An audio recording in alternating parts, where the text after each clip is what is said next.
La question du terrorisme au cœur du 49e sommet des chefs d'État et de gouvernement de la CEDEAO. Les travaux ont débuté ce matin à Dakar, au Sénégal. Roch-Marc Christian Kaboré et ses pairs vont analyser la situation et définir les meilleures stratégies pour contrer les attaques devenues récurrentes. Un sommet qui marque l'entrée en fonction du nouveau président de la Commission, Marcel de Souza. Et puis la guerre est déclarée à la surcharge sur les routes depuis le 1er juin et l'entrée en application du règlement 14 de l'UEMOA. Les stations de pesage ont pris service, gare aux indélicats. Ils s'exposent désormais aux sanctions. Des dizaines de camions en excès de poids ont déjà été immobilisés à la station de Tanguy-Ndassuri. Constat et explication dans ce journal avec notre invité, M. Casimir Sanou, directeur de la planification et de la promotion de la sécurité routière à l'Office national de sécurité routière. Le secteur de la construction, lui aussi, est très réglementé, mais un petit tour dans la capitale permet de se rendre compte que les promoteurs immobiliers ne reculent devant rien pour réaliser leurs projets. Que ce soit dans les espaces verts ou dans les zones inondables, les chantiers fleurissent. C'est le cas notamment le long du canal du parc urbain Banguereogo des promoteurs qui s'exposent aux sanctions prévues par la loi. Reportage à suivre. C'est le plus grand boxeur de tous les temps, celui qui a révolutionné la boxe dans la catégorie des lourds. Cassius Clay, plus connu sous le nom de Mohamed Ali, est décédé hier à l'âge de 74 ans. Le triple champion du monde des poids lourds s'est éteint à Phoenix, aux États-Unis, après avoir lutté pendant plus de 30 ans contre la maladie de Parkinson. Voilà pour la une de ce journal. Mesdames et messieurs, bonsoir et bienvenue. 49e sommet des chefs d'État et de gouvernement de la CEDEAO. Les travaux ont débuté ce matin à Dakar, au Sénégal. Une rencontre au sommet qui consacre l'entrée en fonction du nouveau président de la Commission, Marcel de Souza. Roch-Marc Christian Kaboré et ses pairs vont examiner la situation sociopolitique et sécuritaire dans la sous-région. Le film de la cérémonie d'ouverture avec Salifou Belem et Draman Dadian. Coup d'envoi des travaux de la 49e session ordinaire de la conférence des chefs d'État et de gouvernement des 15 pays membres de la communauté économique des États de l'Afrique de l'Ouest. Les défis de l'espace CEDEAO sont énormes et ont pour nom attaques terroristes et crise sociopolitique, ce qui nécessite concertation et mutualisation des efforts au plan régional. J'ai suivi de près l'évolution de la situation au Burkina Faso et en République sœur de Guinée-Bissau. Les attaques au nord du Mali, à Bamako, à Ouagadougou, à Grand Bassam et à Bosso hier seulement montrent clairement que la menace terroriste reste une source de préoccupation pour notre sous-région. De nombreux dossiers d'importance capitale pour l'avenir de la CEDEAO attendent le successeur du Burkinabé Kadri Désiré Ouédraogo. Il est connu. Et le moment est venu pour le Béninois de prêter serment devant Roch-Marc Christian Kaboré et ses pairs ouest-africains. Moi, Marcel Alain de Souza, je jure de servir loyalement et légalement la communauté économique des États de l'Afrique de l'Ouest en ma qualité de président de la commission de la CEDEAO. À cette 49e session, les leaders ouest-africains se sont retrouvés à huis clos après l'ouverture du sommet pour examiner le rapport de la 76e réunion ordinaire du Conseil des ministres de la CEDEAO, celui du dernier Conseil de médiation et de sécurité. Les échanges porteront également sur l'état d'avancement de l'accord de partenariat économique avant l'élection du nouveau président en exercice de la CEDEAO, le successeur du président Macky Sall.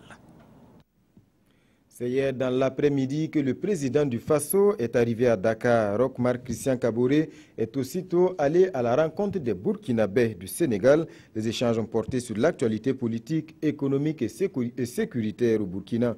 Les Burkinabés vivant au Sénégal ont également exposé leurs préoccupations. Salifou Belem et Draman Dadian.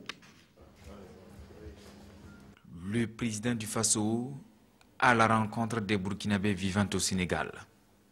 Loin du pays, mais ici la diaspora a le cœur qui bat pour la mère patrie. La communauté burkinabé vivant au Sénégal a été fortement affectée par les attentats lâches, barbares et cruels qui ont endeuillé notre vaillant peuple, notamment le 15 janvier 2016 et tout récemment le 31 mai 2016. Les ressortissants burkinabés au Sénégal réaffirment donc leur engagement à soutenir toute initiative visant à sécuriser le Burkina et à lutter contre le terrorisme. Un face-à-face avec le président Kaboré, c'est pour eux une première depuis son élection à la magistrature suprême. Pour les prochains scrutins au Burkina, ils plaident donc qu'une vieille promesse soit tenue, celle du vote des Burkinabés de l'extérieur. Réception 5 sur 5 au plus haut sommet de l'État. Ça fera la 15e année que nous promettons la chose que nous ne réalisons pas. Et il n'y a pas de raison qu'au Burkina ne puissions pas le faire, alors que le Mali, le Niger, tout le monde le fait. Donc il n'y a aucune raison. Alors donc, c'est un travail en tout cas qui est en cours, et je peux vous assurer qu'en 2020, les Burkinabés de l'étranger participeront au vote. Difficiles conditions de vie et la question des bourses d'études. Les étudiants ont aussi apporté leur cahier de doléances au président Roch-Marc Christian Kaboré, actuellement en séjour à Dakar, pour la conférence des chefs d'État et de gouvernement de la CEDEAO et de l'UEMOA. On revient au Burkina. Le syndicat des commerçants importateurs et exportateurs du Burkina apporte son soutien au gouvernement pour la relance de l'économie. Cet après-midi, une délégation de ces hommes d'affaires était chez le Premier ministre, l'occasion de présenter la vision du syndicat. Mokhtar Ouedraogo, Bouma Ernest Nebier. Le syndicat des commerçants importateurs et exportateurs présente son bureau ainsi que ses activités au Premier ministre Paul Kabatieba. Un bureau composé d'hommes d'affaires et dirigé par Lassina Diawara.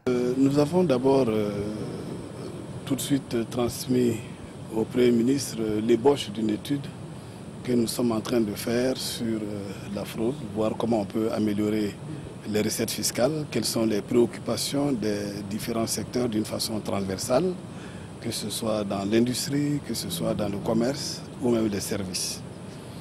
En dehors de cela, nous avons donc essayé de faire une description assez succincte des différentes activités dans lesquelles notre syndicat intervient, parce que ce syndicat regroupe plus de 46 membres qui comptent donc des industries, des sociétés de négoce, de logistique, mais également, je vais dire, des grandes sociétés qui sont dans la communication. On a essayé aussi de dire dans l'amélioration de la collecte des recettes fiscales. Nous sommes de gros contributeurs pour ce qui concerne les recettes fiscales. Les grandes entreprises collectent plus de 80% des recettes fiscales. Le syndicat dit également être venu féliciter le Premier ministre Paul Kabatieba pour sa nomination à la tête du gouvernement et lui demander des conseils pour la bonne marche du secteur privé au Burkina, un secteur auquel le gouvernement a réservé une place importante, a dit le président du SYNPEX, Lassina Diawara. L'accès local à la justice et la promotion des droits humains, deux sujets au cœur d'un programme soutenu par la coopération danoise. Pour le programme ne concerne que la région du Sahel, mais pour sa deuxième phase, il sera étendu à 2 autres régions. Pour ce faire, un accord bilatéral a été signé. Explication Mokhtar Ouedraogo, Frédéric Etienne Bassenga. C'est parti pour la deuxième phase de l'engagement de développement, accord entre le Burkina et le Danemark. Après 2 années d'expérimentation dans le Sahel, ce programme intitulé « Contribuer à améliorer l'accès local à la justice et à la promotion des droits humains » va s'étendre à 2 autres régions, le Nord et l'Est, et ce jusqu'en 2020. Cet engagement vient à point nommé, en ce sens qu'il va permettre de renforcer les capacités des services de sécurité, des membres des initiatives locales de sécurité, dans un contexte marqué par la recrudescence du grand banditisme et du terrorisme. D'un montant global de près de 3,5 milliards de francs CFA, ce programme, au-delà de soutenir les structures de sécurité, vise aussi à faire des droits humains et la sécurité l'affaire de tous dans ces zones. C'est un grand honneur pour moi de signer la Convention de l'effectivité des droits humains et crédibilité de la justice, qui signale la continuation d'une coopération étroite depuis 2008 avec le ministère qui s'appelle aujourd'hui le ministère de la Justice des droits humains et de la promotion civique. Le ministre de l'administration territoriale et celui de la justice ont interpellé les bénéficiaires à jouer pleinement leur rôle. Pour eux, ce n'est qu'à ce prix que la mise en œuvre de l'engagement sera un succès. Le Burkina Faso et le Niger qui renforcent leur coopération dans le domaine des transports. Séance de travail hier entre le ministre des Transports du Burkina et son homologue du Niger. Au menu, la lutte contre la surcharge sur les routes, mais aussi le projet de la boucle ferroviaire qui tarde à se concrétiser et qui se trouve aujourd'hui au cœur d'un contentieux. Konsun Koulibaly et Olopoda. Experts nigériens et burkinabés se concertent pour la marche de l'histoire, celle de la réalisation du projet de la boucle ferroviaire. Ce programme d'interconnexion ferroviaire régionale qui devrait à l'origine relier Niamey, la capitale du Niger, au chemin de fer existant du Bénin, du Burkina Faso et du Togo est aujourd'hui victime d'un péril judiciaire. Et pour cause, le concessionnaire Africa Rail assigne des États souverains pour des griefs du fait que le Niger et le Bénin aient signé un accord avec le groupe Bolloré pour la réalisation de la section de ligne Parakou-Dosso-Niamey. De la création en 2002 à nos jours, Africa Rail, malgré les avantages, malgré les subventions des États, n'a pas posé un mètre de rail. En un an, depuis que le Niger et le Bénin ont signé, avec le groupe Bolloré, nous avons vu réaliser 140 km de rail entre Niamey et Dosso. Au menu de cette séance de travail entre les deux parties, l'état de mise en œuvre du règlement 14 de l'UEMOA relatif à la lutte contre la surcharge routière. Nous constatons qu'il y a des difficultés dans la mise en œuvre intégrale de ce règlement.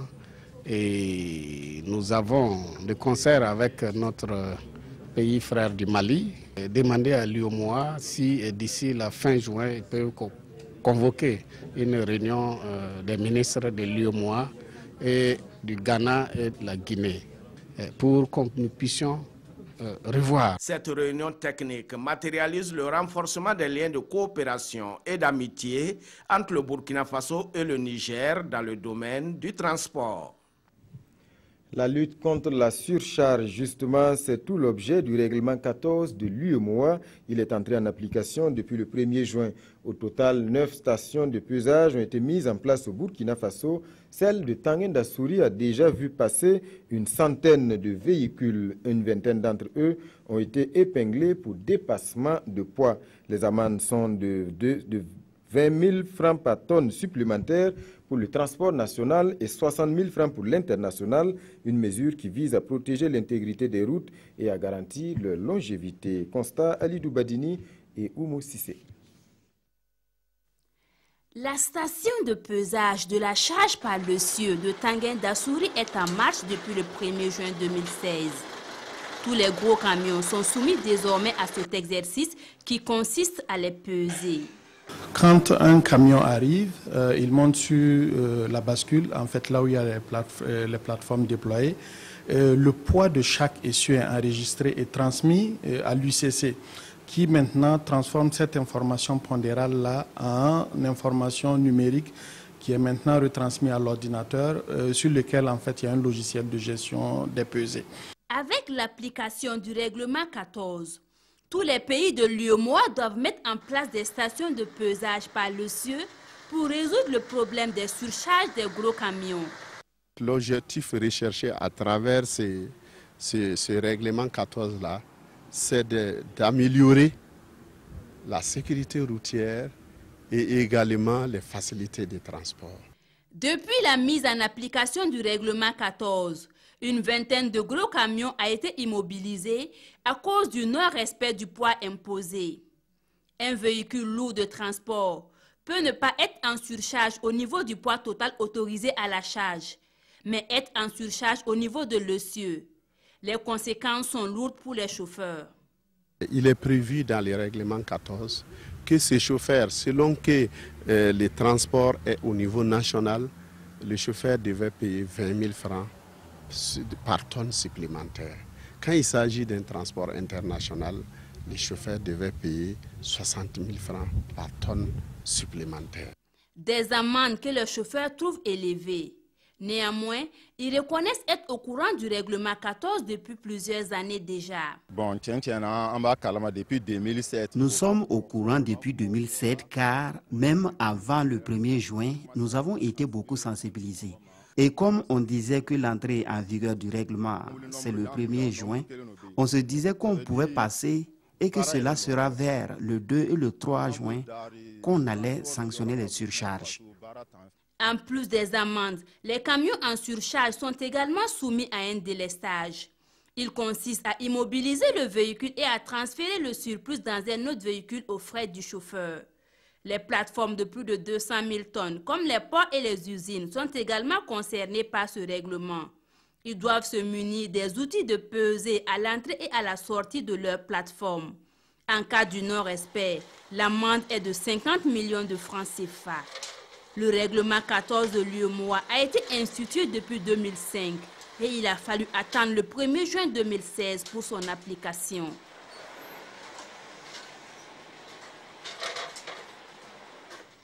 Voilà pour ce constat et pour plus d'explications, je vous le disais en titre, je reçois M. Casimir Sanou, directeur de la planification et de la promotion de la sécurité routière à l'Office national de sécurité routière. Bonsoir M. Sanou. Bonsoir M. Drago. Alors on a vu donc l'application de la loi du règlement 14 de l'UEMOA donc avec la mise en place de ces stations de pesage. Des transporteurs ont déjà été épinglés. Est-ce que vous pouvez déjà nous dire quel est le contenu de ce règlement 14 là? Merci beaucoup. Je voudrais, au nom de ma hiérarchie, vous remercier pour ces temps d'antenne que vous nous accordez pour échanger avec les téléspectateurs sur cette question qui est vraiment d'actualité. Le règlement 14, comme il est ressorti dans les reportages, c'est un test communautaire qui porte harmonisation des normes et des procédures de contrôle du gabarit. Quand on parle de gabarit, c'est la longueur, la hauteur et la largeur des véhicules, des poids et de la charge à l'essieu, des véhicules lourds de transport de marchandises dans l'espace IMOA. À l'espace IMOA, le Ghana et la Guinée se sont alignés à ces états-là. Quel est le contenu de ces règlements? Les règlements imposent des normes pour les poids des véhicules. Donc, les véhicules sont constitués de plusieurs types de silhouettes. Chaque silhouette a des poids, c'est-à-dire le nombre d'essieux que vous avez des poids à ne pas dépasser. Et ces poids sont fixés par le règlement 14. Il y a également les longueurs à ne pas dépasser. Un ensemble articulé, ce qu'on appelle les remorques généralement, un ensemble articulé ne doit pas dépasser 16,50 m.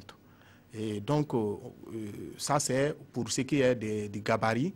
Et pour la charge à l'essieu, les essieux sont conçus pour recevoir la répartition des charges des véhicules. Et quand les charges sont bien réparties sur les essieux, ça évite de dégrader la chaussée. Et donc, des normes également sont fixées par type d'essieu. Alors, quand vous nous expliquez, on voit que tout est clair, mais qu'est-ce qui explique que ce règlement voté depuis donc, pratiquement 2005, c'est maintenant on attend donc pour sa mise en œuvre concrète? Effectivement, l'application du règlement a rencontré pas mal de difficultés. Je note au passage qu'on a connu une application graduelle. Le règlement adopté en 2005 devait être d'application à partir de 2007, parce qu'il y avait un moratoire de 2 ans. Et en 2009, il y a eu un premier atelier pour définir une feuille de route qui vise à l'application au finish du règlement 14. En 2010, un second atelier d'évaluation de la feuille de route de 2009 et l'application intégrale était prévue en 2010. Et la décision prise en 2010 pour l'application intégrale, c'était pour compter du 1er janvier 2012. Et ce temps a écoulé sans que ça ne puisse être appliqué. Et maintenant, les partenaires techniques et financiers se sont désormais fait de l'application du règlement 14 une conditionnalité pour le financement des nouvelles infrastructures routières. Ce qui a fait que le 19 juin dernier, les ministres en charge des infrastructures et du transport ont défini une nouvelle feuille de route qui obligeait l'application intégrale et concomitante du règlement 14 par tous les États pour compter du 1er juin 2016. Monsieur Sanou, on peut comprendre les bailleurs de fonds, parce que ce qu'il faut dire, c'est que cette surcharge-là contribue à réduire considérablement la longévité donc, des infrastructures routières. Oui, c'est juste, effectivement. Les routes, il faut les reconnaître, la plupart de nos infrastructures routières sont construites sur financement de ces partenaires techniques et financiers. Et la norme, c'est de durer 15 ans. Mais du fait de la surcharge, effectivement, en moins de 5 ans, ces routes sont dégradées. Et quand c'est dégradé, ça ne facilite pas les échanges parce que les transporteurs sont amenés à mettre un long temps du fait du mauvais état des routes. Donc c'est le serpent qui se mord la queue. Ce qu'on a vu, c'est qu'il y a 9 stations donc, qui sont fonctionnelles au Burkina Faso.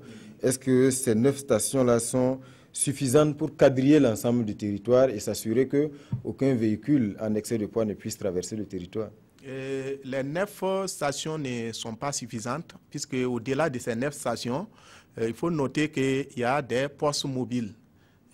Disons des postes qui sont mis en place où nous avons des PSC mobiles qui sont utilisés. Donc nous avons jusqu'à 7 postes qui sont occupés par l'Office national de la sécurité routière où on utilise des PSC mobiles. Voilà. Donc le processus également de maillage du territoire est toujours en cours, puisque les nouvelles infrastructures routières qui sont en voie de réalisation prévoient la construction de nouvelles stations et également l'acquisition de nouveaux PSC. Alors pour finir, M. Sanou, on a vu donc un des transporteurs épinglés qui espérait que peut-être la loi allait entrer en vigueur le 1er, mais que les sanctions allaient être différées.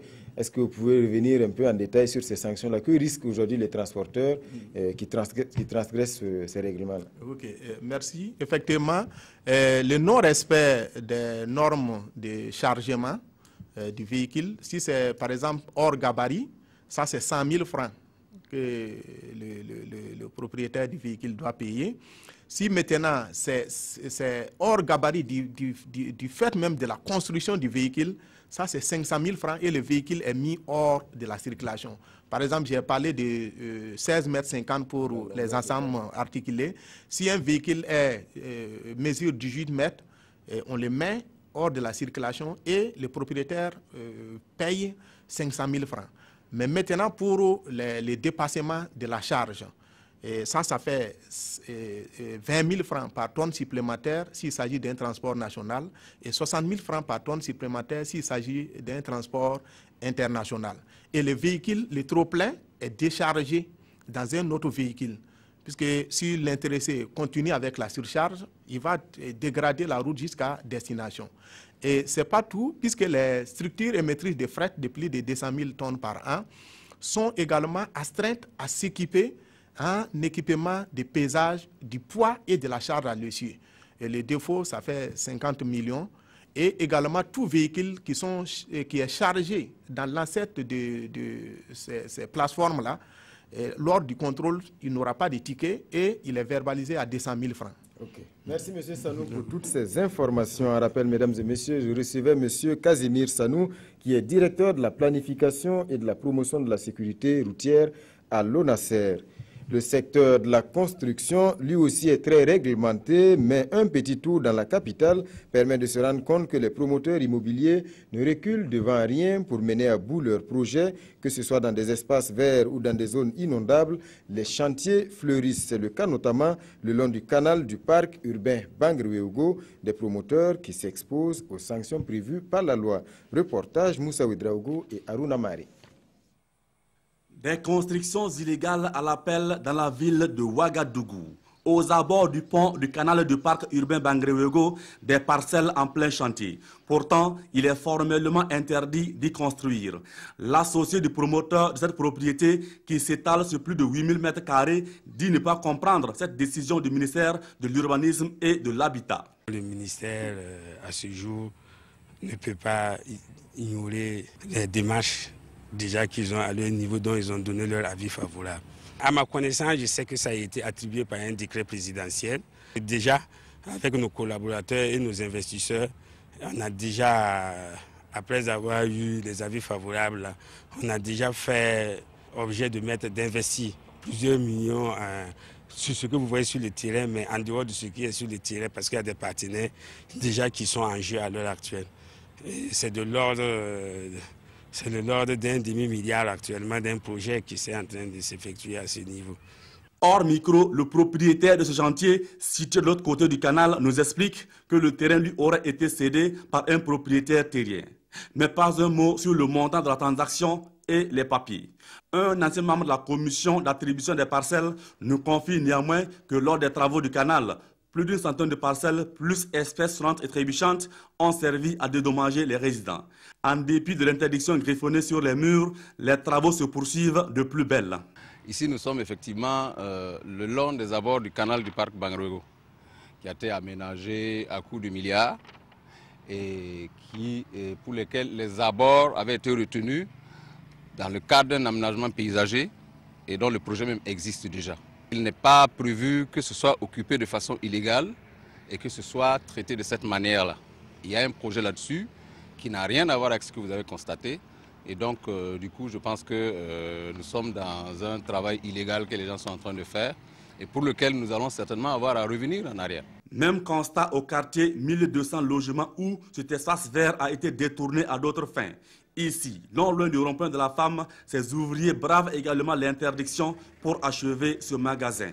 Pourtant, le promoteur ne dispose pas de permis de construire selon la direction générale de la construction.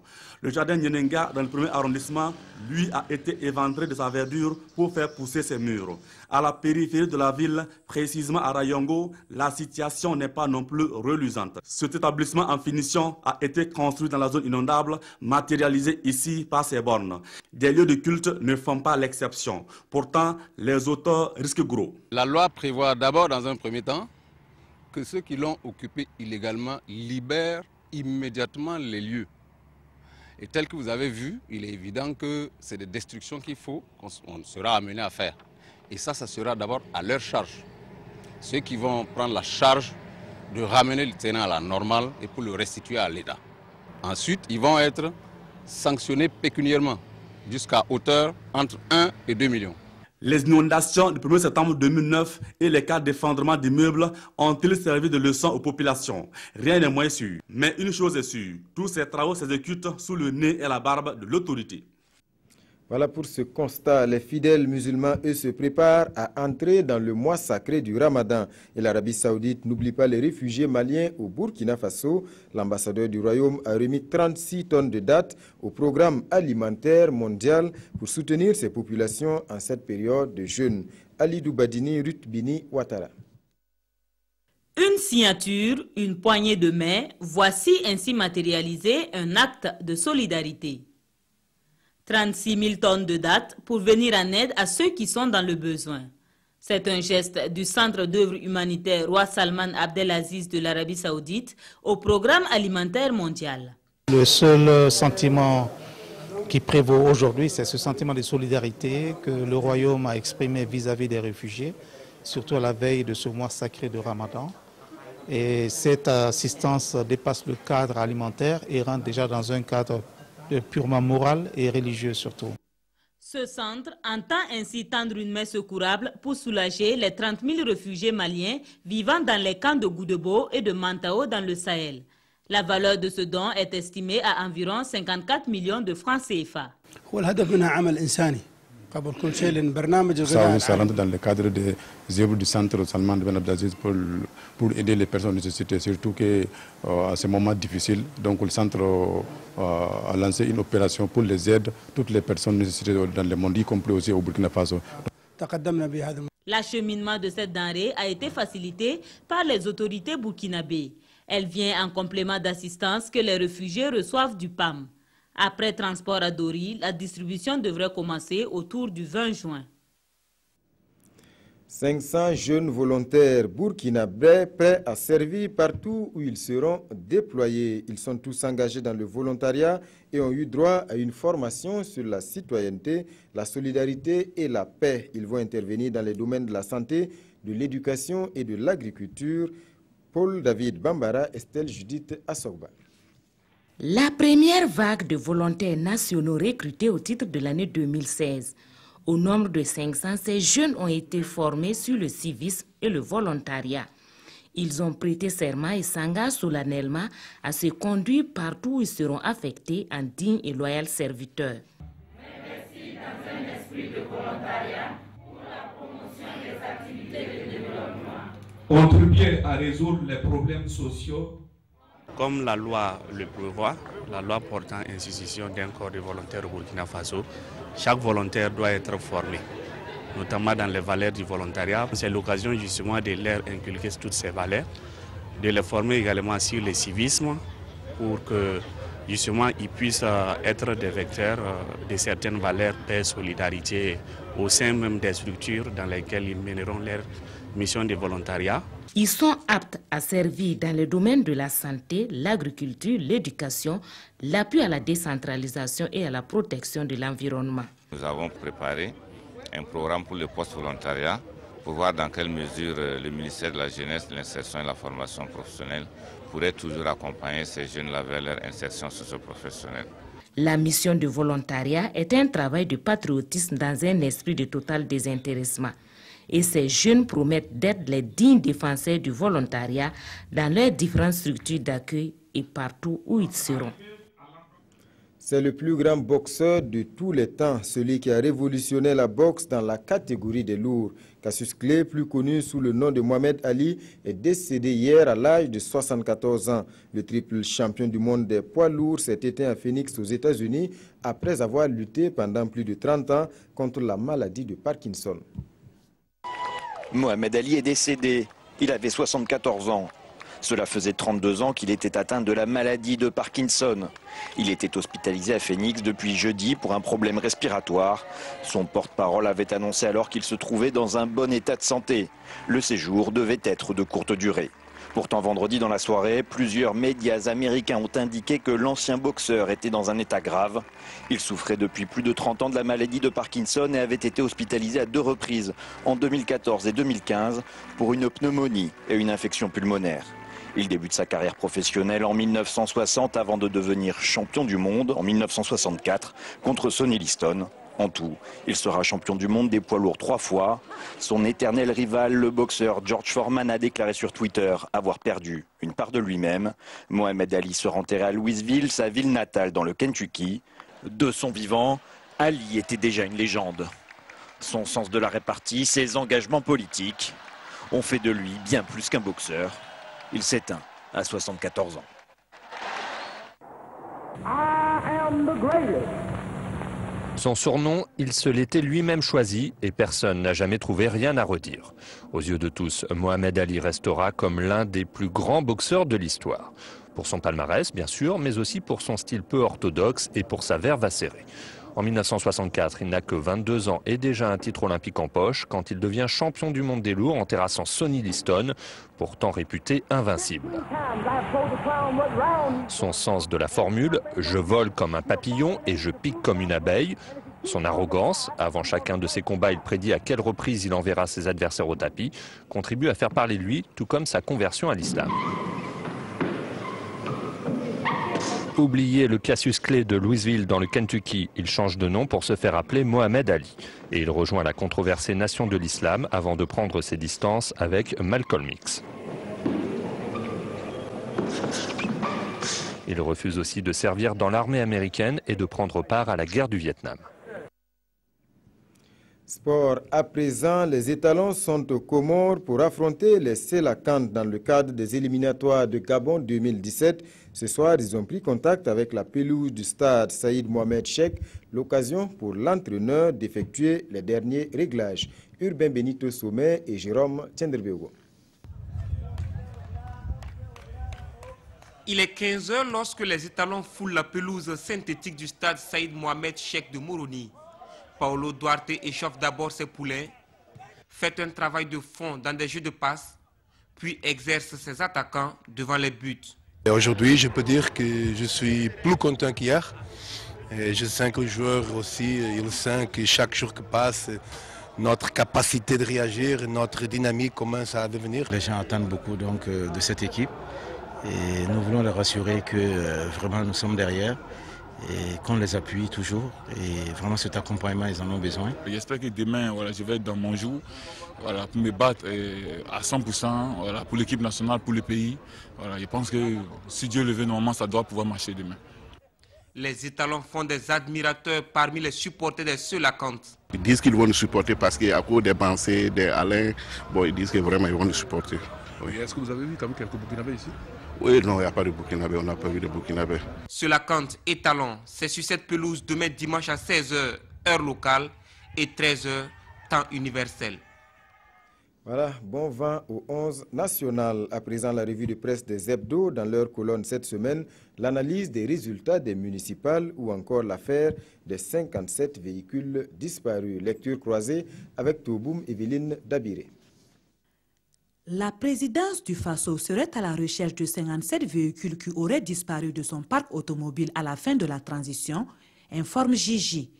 L'opinion publie dans ses colonnes l'immatriculation des véhicules recherchés et affirme « Simon recherche le cheval sur lequel il est assis, car, poursuit cet hebdomadaire à l'adresse du ministre Simon Compaoré, les 6 V8 flambant neuves que vous ne retrouvez pas sont avec l'ex-premier ministre Yacouba Isaac Zida et certains véhicules sont actuellement au premier ministère, dont utilisés par Paul Kaba Tieba.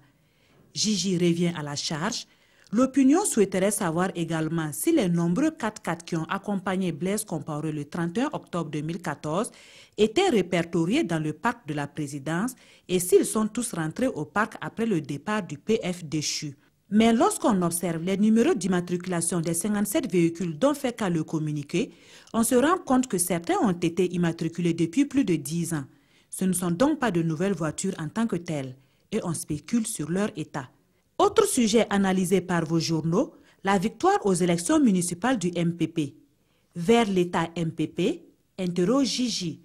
Pour ce journal, la composition de ces structures laisse entrevoir une sorte de mainmise du parti présidentiel sur les institutions du Faso. Peut-on pour autant évoquer l'existence d'un État MPP, comme on a étiqueté d'État CDP l'ère de Blaise Compaoré ou d'État RPR la présidence de Jacques Chirac? Pour l'opinion, si rien n'est fait pour arrêter la machine, on s'achemine inexorablement vers la fabrication d'un parti-État. Voilà, mesdames et messieurs, c'est la fin de ce journal. Merci à vous qui l'avez suivi. Passez un bon week-end en compagnie des programmes de la télévision du Burkina.